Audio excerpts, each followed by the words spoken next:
Bola inkwandani anofutuanga Siya koto kwano Isko ekuna langa lalako ngatinenga ko Satya marari miyari chare tingi nawo Asakara numa swantengi sananda vya mino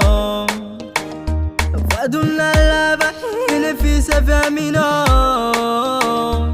Misfutonga tenga kive Tenga nweki ya mifitya vanga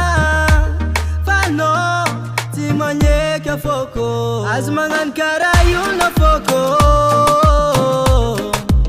Azmangan dama pizali yolo Anoma ezati kyanga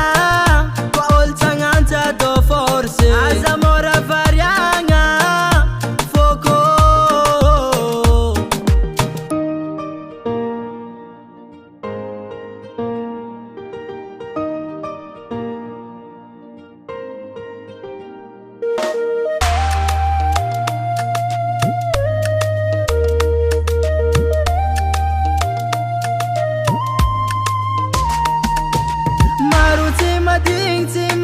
Karatono Tafanganu nganu fang Tafanganu ratifato